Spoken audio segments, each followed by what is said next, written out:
Hello les amis, j'espère que vous avez la forme. Je vous retrouve aujourd'hui pour l'avant-dernier résumé du livre Le pouvoir de la confiance en soi de Brian Tracy. On va s'intéresser aujourd'hui au chapitre numéro 6 qui s'intitule Triompher de l'adversité. Quant à moi, je suis toujours à San Francisco. Je décolle dans quelques jours à San José. Il commence par parler de persévérance. Alors vous avez déjà, je pense, entendu ça, mais je vous fais une rapide répétition. La persévérance est primordiale. Napoléon Hill a écrit « La persévérance est au caractère humain, ce que le carbone est à l'acier ». Il a également dit « Avant de réussir dans la vie, tout homme a la certitude de subir de nombreuses défaites temporaires et peut-être également quelques échecs. Lorsque la défaite surprend un homme, la chose la plus facile et la plus logique à faire consiste tout simplement à baisser les bras. » Et c'est d'ailleurs ce que font la majorité des personnes qui se confrontent une première fois, les amis, à un échec. En réalité, votre foi en vous-même et en votre capacité à réussir se mesure à votre persévérance. Ensuite, il nous parle de l'épreuve du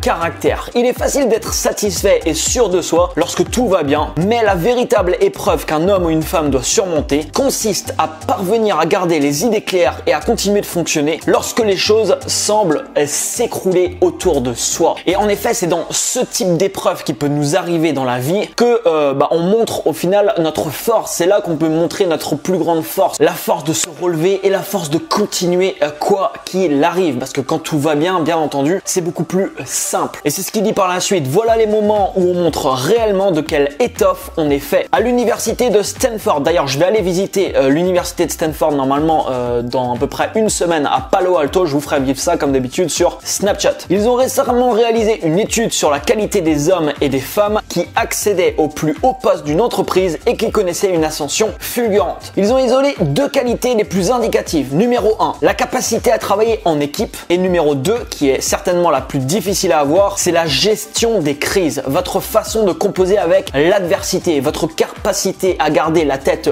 haute, voilà ce qui déterminera la qualité, les amis, de votre personnalité. Et l'histoire l'a démontré d'ailleurs. Elle a démontré que les plus grands leaders de ce monde ont dû faire face dans leur vie à d'importantes défaites et à de nombreux passages dans leur vie où ça a été généralement très compliqué. Il parle ensuite des entreprises. Dans une entreprise, même chose, il y a des hauts et des bas. Si vous avez la capacité de résoudre les problèmes qui vous arrivent, vous prenez de l'ampleur, et en prenant de l'ampleur, les amis, qu'est-ce qui vous arrive? Il vous arrive malheureusement des problèmes plus conséquents. Dans votre vie, c'est la même chose. Imaginez que vous voulez monter quelque chose, un business, quelque chose, une chaîne YouTube, n'importe quoi. Vous allez être confronté à généralement des petits challenges, des petits problèmes au début. Plus vous prenez de l'ampleur, plus votre entreprise prend de l'ampleur, plus vous avez de clients, plus vous avez d'audience, plus vous avez de choses qui se passent. Et voilà, vous êtes en train de vraiment monter. Qu'est-ce qui se passe? Le type de problème auquel vous allez être confronté, c'est des problèmes pareils qui sont de plus en plus conséquents. Si vous êtes capable de résoudre ce genre de problème à chaque fois, voyez ça comme des épreuves. On vous met devant un problème. Si vous arrivez à le surmonter, vous pouvez passer au next level. Par contre, si vous n'arrivez pas à surmonter ce problème, ça sert à rien de passer au niveau supérieur, parce qu'au niveau supérieur, les amis, il y aura des problèmes encore plus conséquents. Peter Drucker a dit: une entreprise reste sur les rails aussi longtemps qu'elle continue de rapporter suffisamment d'argent pour payer le prix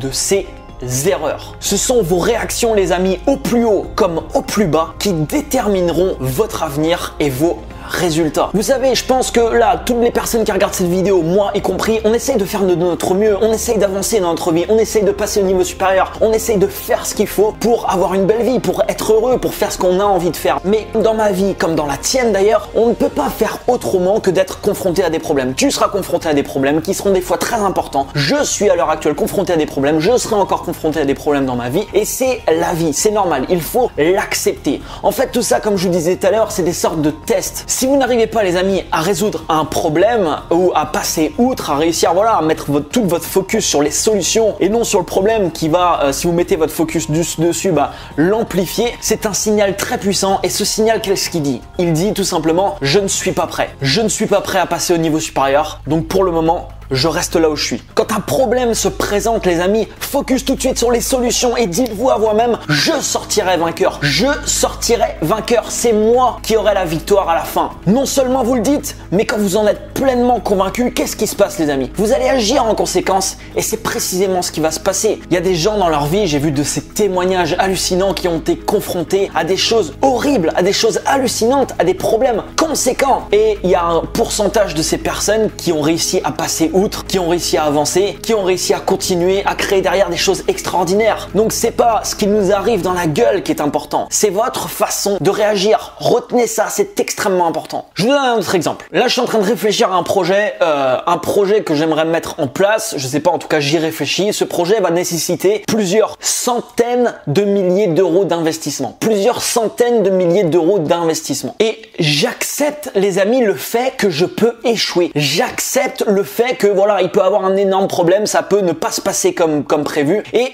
je peux échouer. Et c'est en acceptant pleinement de ça que je vais pouvoir le lancer et que je suis pas freiné par la peur de l'échec qui, comme Brian Tracy, je vous le rappelle, le disait dans son livre, la peur de l'échec qui est l'obstacle numéro 1 à la réussite des êtres humains. Alors bien entendu, tout mon focus est concentré sur la victoire, je ne me concentre absolument pas sur l'échec, mais je suis parfaitement conscient que ça peut arriver, mais je ne laisse pas cette peur dicter mes propres choix. Stanley Jude a écrit « Ne craignez pas l'échec, ne gaspillez pas votre énergie à tenter de masquer vos échecs, tirez-en plutôt des leçons et passez au défi suivant. Il n'y a rien de mal dans le fait d'échouer. Si vous n'échouez jamais, les amis, vous ne grandirez jamais. » Le fondateur d'IBM s'appelle Thomas G. Watson. Un jour, un journaliste est venu le voir et lui a posé cette question. Comment peut-on connaître rapidement une grande réussite? Voici ce qu'il a répondu. Tu veux réussir? Alors double ton taux d'échec. Double ton taux d'échec. Pourquoi? Parce que la victoire, elle se trouve derrière. Ensuite, dans le chapitre, il dit finalement, vous triomphez de l'adversité en vous dotant de valeurs, d'objectifs et de plans bien définis, ainsi qu'en exerçant une maîtrise complète de votre esprit, de vos pensées. Vous gagnerez en pensant à la victoire et en refusant d'envisager la possibilité de perdre. C'est ce que disait Will Smith d'ailleurs dans une interview.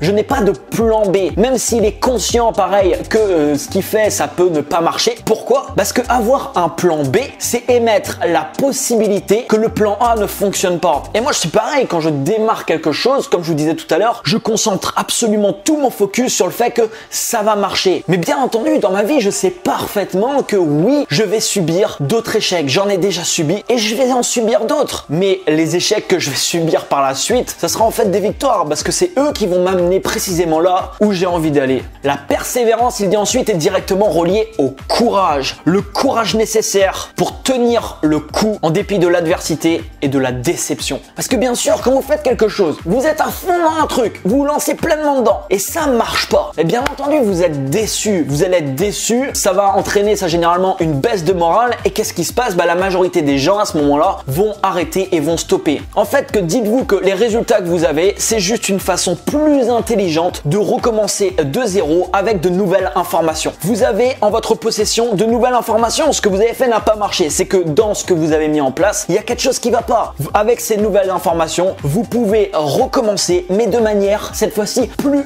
intelligente. Et il est là le cadeau. Il est là le cadeau de l'échec, les amis. Votre foi en vous-même. On a déjà parlé de la foi, les amis, très important. Vous sert de fondation profonde à votre confiance en vous, sur lequel vous bâtir une vie extraordinaire. Vous devenez plus positif, plus optimiste et plus difficile à arrêter dans tout ce que vous faites quand vous avez une foi absolue en vous-même et en vos capacités. Nous passerons dans la prochaine et dernière vidéo au chapitre numéro 7 qui s'appelle la confiance en soi en action. Je vais continuer à vous faire d'autres résumés de livres. Si vous avez des livres intéressants, n'hésitez pas à me les marquer dans les commentaires. Mettez-moi un énorme like en dessous de la vidéo. N'hésitez pas à me mettre un merci aussi dans les commentaires, ça fait toujours plaisir. Abonne-toi à la chaîne si c'est pas encore fait. Et n'oublie pas de regarder, je crois qu'il y a 5 ou 6 vidéos déjà du résumé de ce livre. Les liens sont dans la description ou en haut à droite de cette vidéo, je t'affiche le lien de la playlist où tu trouveras toutes les autres vidéos. À demain, 18 h.